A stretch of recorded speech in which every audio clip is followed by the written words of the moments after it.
মুসলমানরা ভুল পথে গিয়ে এই মুক্তিযুদ্ধ করছে, আল্লাহ মুসলমানদের হেদায়েত করুক, বা এটাতে এটা ভালো হোক, তাই তো?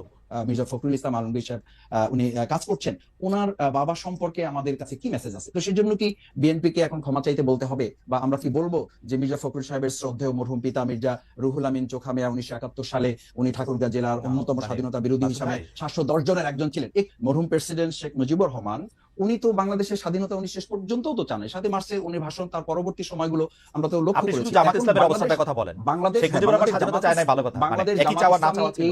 এই বাংলাদেশ জামাত ইসলামী 53 বছরে যে নেগেটিভ গুলো বাংলাদেশে আমরা লক্ষ্য করেছি, আপনি বাংলাদেশ জামাত ইসলামী সেই পর্যালোচনাগুলি তখন ছিল যে আমরা বাংলাদেশ জামাত ইসলামী স্বাধীনতা চাই, কিন্তু ভারত সহযোগিতার মাধ্যমে যে ষড়যন্ত্রমূলক ভাবে দেশকে স্বাধীন করে এই দেশকে তাদের একটা অঙ্গরাজ্য বানানোর পরিকল্পনা বা ষড়যন্ত্র করছে, এটার সাথে জামাত ইসলামী দ্বিমত ছিল। এবং মুক্তিযুদ্ধকে, মুক্তিযোদ্ধাদেরকে তাদের ব্যক্তিগত পারিবারিক দলীয় সম্পদ বানিয়ে পুরো এই মুক্তিযুদ্ধ এবং মুক্তিযোদ্ধাদেরকেই বিতর্কিত করেছে এবং তাদেরকে প্রশ্ন বিদ্বেষিত করে নাই, তাদেরকে লাঞ্ছিত করেছে এবং এটাকে একটা মানুষের খুব মানে ঘৃণীয় পর্যায়ে নিয়ে গেছে। আমরা মনে করি যে 2024-এর এরকম একটা বড় অর্জন কোন একটা দল বা ব্যক্তি বা গোষ্ঠীর জায়গা না গিয়ে এটা জাতীয় একটা সম্পদের মতো করে থাকুক, সকলের সম্মানের জায়গায় থাকুক। এরপরে যদি কোনো ব্যক্তি এই 2024-এর যে গণ অভ্যুত্থানের যে আগেরটা একটু জিজ্ঞেস করি, মুক্তিযুদ্ধটা কি থাকা উচিত তাহলে? মুক্তিযুদ্ধটা দেশের মানুষের সম্পদ হবে। আপনি বলছেন যে আওয়ামী লীগের সম্পদ, আওয়ামী লীগ এটাকে নিজস্ব সম্পদ করতে চাইছিল, কুক্ষিগত করতে চাইছিল। আপনারা তো আওয়ামী লীগের যে ন্যারেটিভ ছিল যে ওরা না থাকলে কি হবে, সেটা প্রমাণ করার জন্য তো মানে ব্যস্ত হয়ে গেছেন, আমি দেখতে পাচ্ছি। ইসলামিক ছাত্র শিবিরের এটাকে প্রত্যাহার করা হয়েছে প্রকাশনাটা, কিন্তু আমি ইসলামিক ছাত্র শিবিরের সেক্রেটারিকে নিজের মুখে বলতে শুনছি যে এটা কেন জাস্টিফাই না আসলে ওইটা কেন থাকার জন্য। আপনি জানেন যে এটার মধ্যে থেকে ও নিজের মুখে উনি বলছেন টেলিভিশনে যে এটা একটা ধারাবাহিকতার একটা অংশ, একটা লেখক এটা মনে করছেন, আমাদের মধ্যে থেকে এটা এরকম নানা ধরনের এটার মধ্যে এটা হয়। এবং সেই বক্তব্য কি ছিল? মুসলমানরা ভুল পথে গিয়ে এই মুক্তিযুদ্ধ করছে, আল্লাহ মুসলমানদের হেদায়েত করুক, বা এটাতে এটা ভালো হোক, তাই তো? না খালিদ, এটা এখানে তো প্রাসঙ্গিক তো বিষয়, এটা অন্যদিকে আপনি গেলেন। সেটা হচ্ছে যে মুক্তিযুদ্ধটা নিয়ে আপনাদের অবস্থা আমি কি বলেছি ক্লিয়ার যে মাসুদ ভাই? আপনাদের অবস্থা কি মুক্তিযুদ্ধের ক্লিয়ার? বিষয়ে আমাদের ক্লিয়ার কি রকম হচ্ছে যে আমি বলেছি যে মানে এই কথাটা তো ঠিক যে মুক্তিযুদ্ধ এবং মুক্তিযোদ্ধাদের মতো এত সম্মানিত এই জায়গাটাকে আওয়ামী লীগ এটাকে বিতর্কিত, প্রশ্নবিদ্ধ করেছে এবং একটা নিন্দনীয় জায়গায় নিয়ে গেছে তাদের দলীয় সম্পদের উপর। আমি যেটা বোঝাতে চাইছি আপনাকে, প্রথম কথাটা আমাদের নেশনকে, আমাদের মেসেজটা তো ক্লিয়ার করতে হবে। আমরা বোঝাতে চাই যেটা যে 2024-এর এই অর্জনটাও যেন আমরা কোনো ব্যক্তি, দল, গোষ্ঠী, রাজনীতির কোনো মার প্যাচে এটা যেন বিতর্কিত না হয়, এটা যেন প্রশ্নবিদ্ধ না হয়। সেই জায়গায় 1971 সালে বাংলাদেশ জামাত ইসলামীর অবস্থান আমরা বহুবার প্রকাশ করেছি, বহুবার পরিষ্কার করেছি। আমরা আমাদের কথা স্পষ্ট করেছি যে দেশের স্বাধীনতা সার্বভৌমত্বকে ধারণ করে বাংলাদেশ জামাত ইসলামী, ইসলামী ছাত্র শিবির তার রাজনৈতিক কর্মকাণ্ড পরিচালনা করে। এবং সেই কারণে আপনি দেখেন যে 2024-এর এই গণ অভ্যুত্থানের মাত্র কয়েকদিন আগে আমাদেরকে নিষিদ্ধ করা হলো। কাউকে নিষিদ্ধ করা হলো, আমাদের করা হলো এই কারণে যে তখনকার আন্দোলন সংগ্রামে বাংলাদেশ জামাত ইসলামী, ইসলামী ছাত্র শিবিরকে সরকার এবং তৎকালীন গোয়েন্দা সংস্থার রিপোর্ট অনুযায়ী তাদের কাছে মনে হয়েছে দেশপ্রেমের সামগ্রিক চেতনাটাকে বাংলাদেশ জামাত ইসলামী, ইসলামী ছাত্র শিবির লোকেরা ধারণ করে এই কাজটা করছে। আর ছাত্র শিবির তার ছাত্র সংবাদে প্রকাশনায় যেটা করেছে এটা একটা বিচ্ছিন্ন ঘটনা। আমি মনে করি যে তাদের এখানে একজন গবেষক একটা লেখা লিখেছে এবং তারা এটা পরে যখন বুঝতে পেরেছে বা এটা তাদের নজরে এসেছে, না না আমি একটু খালি আমি বলছি যে যখন তাদের নজরে এসছে তারা প্রত্যাহার করেছে এবং এটার জন্য তারা দুঃখ প্রকাশ করেছে।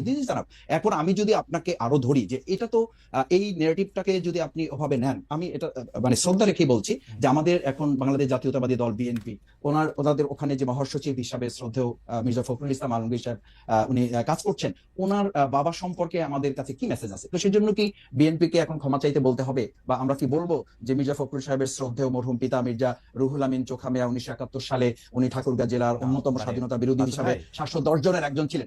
একটু শেষ করছি যে এই কারণে কি এখন বিএনপি কে আমরা ধরবো? আমাদের নেতৃবৃন্দকে ফাঁসি দেওয়া হয়েছে, তার সাথে তো সালাউদ্দিন কাদের চৌধুরী শহীদ, ওনাকেও ফাঁসি দেওয়া হয়েছে। তাতে কি বিএনপি কে আমরা এখন বলবো যে তাকেও ক্ষমা চাইতে হবে বা স্বাধীনতা বিরোধিতা নিয়ে তাদের মধ্যেও কনফিউশন আছে? না মাসুদ ভাই, ব্যক্তি আর দলের অবস্থা তো ভিন্ন।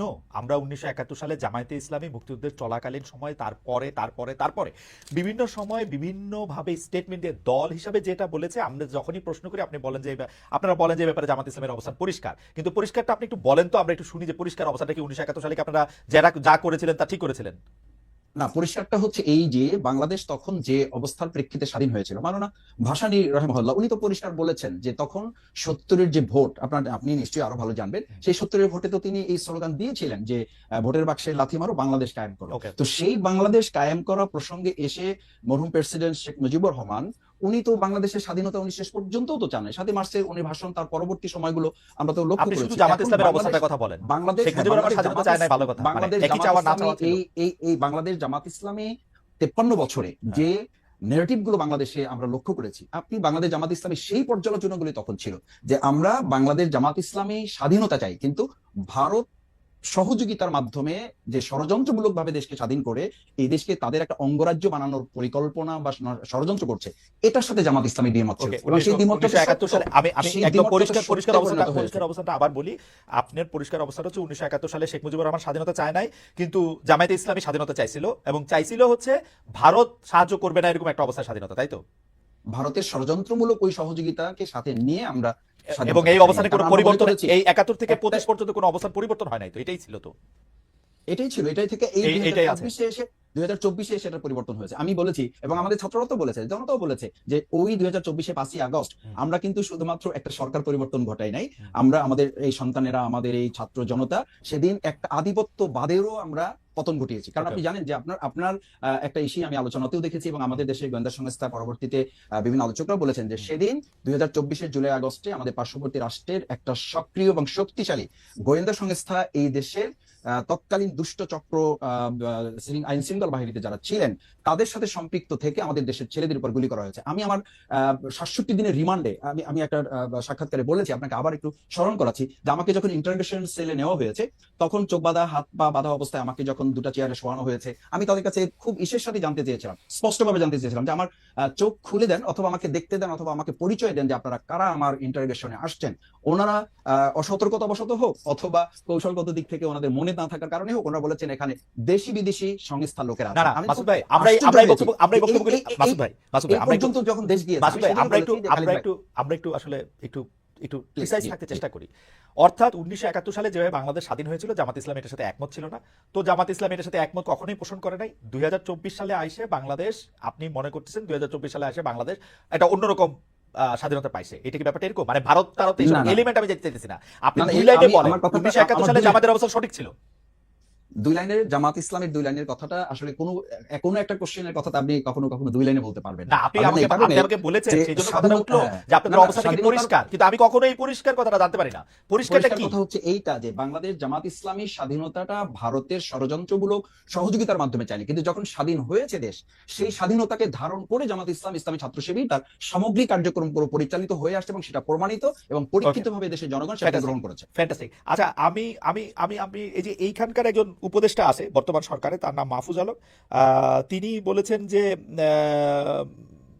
আমি তিনি অনেক কথা বলেছে তার স্ট্যাটাসে, আমি শুধু 4 লাইন শোনাই। মুক্তিযুদ্ধের পর কি হয়েছে তা নিয়ে সমালোচনা করুন, ইতিহাস পর্যালোচনা করুন, কোনো সমস্যা নেই। এমনকি মুক্তিযুদ্ধের সময় কি কি ঘটেছে তা নিয়ে তর্কও উঠতে পারে, কিন্তু সেসবে হবে মুক্তিযুদ্ধকে মেনে নিয়ে। আপনারা কি মুক্তিযুদ্ধকে মেনে নিয়েছেন, নাকি এখানে আপনাদের একটু আলাদা জায়গা আছে জানাব মাসুদ?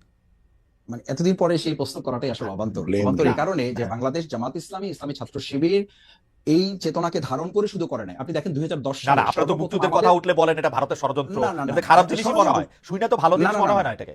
আমরা বলেছি যে যখন দেশটা স্বাধীন হয়েছে সেই স্বাধীনতাটাকে অর্থবহ করে এবং এটা ধারণ করার ক্ষেত্রে জামাত ইসলামী ওকে প্রমাণিত এবং পরীক্ষিত ওকে, ঠিক এই আছে, দেশের মানুষের কাছে। ঠিক আছে।